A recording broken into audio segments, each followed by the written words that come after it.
Idriss Déby s'adresse au président John Dramani Mahama. Méfiez-vous du couple Alassane Ouattara-Nana Akufo-Addo, le Ghana en péril. Monsieur le Président John Dramani Mahama, l'heure est grave. Tandis que vous entamez ce nouveau mandat, porteur d'espoir pour le Ghana, un danger insidieux rôde à vos frontières et dans l'ombre des cercles de pouvoir. Ce danger porte deux noms, Alassane Ouattara et son allié indéfectible Nana Akufo-Addo, ancien président du Ghana.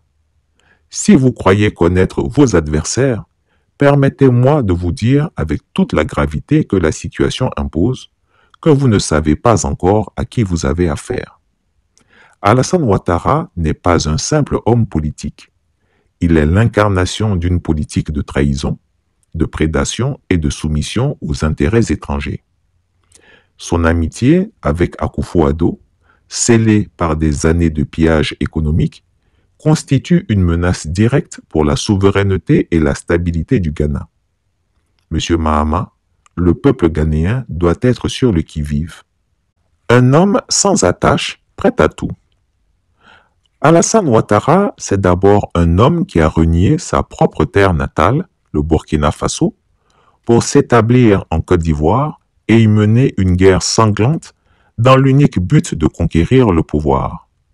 Un homme capable de déchirer un pays pour assouvir ses ambitions personnelles est sans doute un homme dangereux. Depuis qu'il s'est imposé au pouvoir en Côte d'Ivoire, Alassane Ouattara n'a jamais osé retourner sur la tombe de son père à Sindou, au Burkina Faso. Pourquoi? Parce qu'il refuse qu'on lui rappelle ses origines. Un homme prêt à renier son propre père et sa patrie pour préserver une façade politique est un homme dont l'âme est corrompue.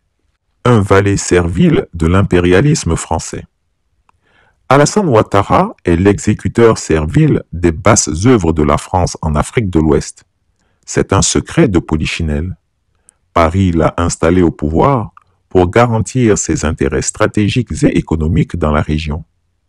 Aujourd'hui, Alassane Ouattara est l'artisan zélé des manœuvres visant à déstabiliser l'Alliance des États du Sahel, AES.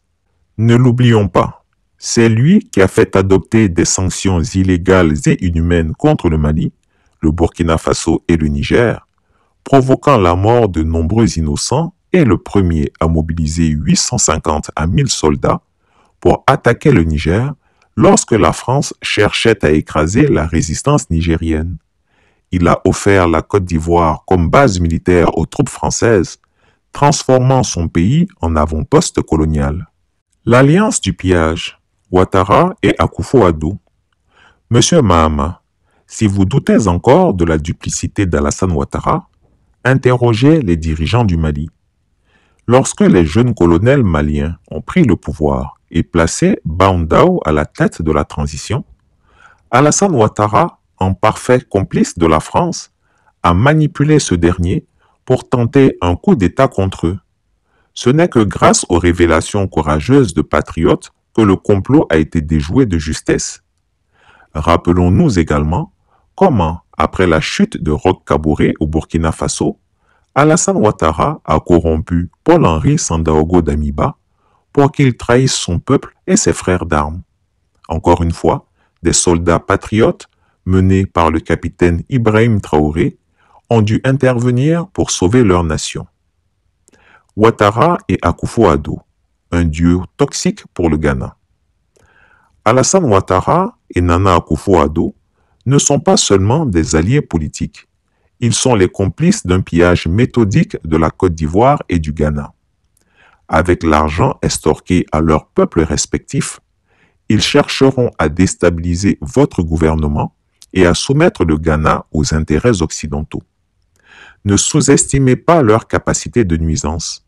Ce sont des hommes pour qui le pouvoir n'a pas de limite morale et qui n'hésiteront pas à trahir, corrompre et détruire pour servir leur maître et remplir leur coffre. Une menace pour l'indépendance économique et culturelle. En favorisant l'endettement massif sous l'égide du FMI et de la Banque mondiale, Alassane Ouattara et Nana Akufo-Addo ont précipité leur nation dans un cycle infernal de dépendance économique. Le Ghana, sous votre mandat, risque d'être la prochaine cible de cette stratégie d'asservissement financier si vous ne résistez pas fermement à leurs influences. Ces hommes incarnent également une soumission culturelle dangereuse. En cherchant l'approbation des puissances occidentales au détriment des valeurs africaines, ils menacent l'identité et l'indépendance culturelle de notre région. Le Ghana doit se protéger de cette vague d'aliénation. Répression et silence imposé. Alassane Ouattara a muselé toute opposition en Côte d'Ivoire par des arrestations arbitraires et une censure implacable. Nana Akufo-Addo, accusé de réprimer les voix dissidentes, a montré qu'il pouvait suivre cette même voie. Permettre à ce couple d'influencer le Ghana, c'est risquer de voir la liberté d'expression et la souveraineté politique étouffées. Un appel à la vigilance et à l'action. Monsieur Mahama, l'histoire nous enseigne que les plus grandes chutes des dirigeants africains sont souvent venues de ceux qui croyaient connaître et maîtriser. Ne faites pas cette erreur. Méfiez-vous d'Alassane Ouattara comme de la peste. Méfiez-vous de Nana Akufo-Addo. Ils ne reculeront devant rien. Au peuple ghanéen, je dis ceci. Soyez vigilants. Ce qui s'est passé au Mali, au Burkina Faso et au Niger pourrait se reproduire ici si nous baissons la garde. Ne laissez pas ces prédateurs compromettre votre avenir.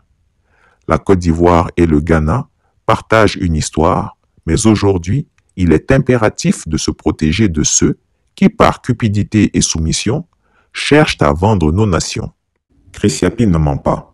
Retrouvez Chris Yapi sur ses 2 chaînes YouTube, sa chaîne Rumble, ses comptes TikTok, X, Instagram, VK et Threads.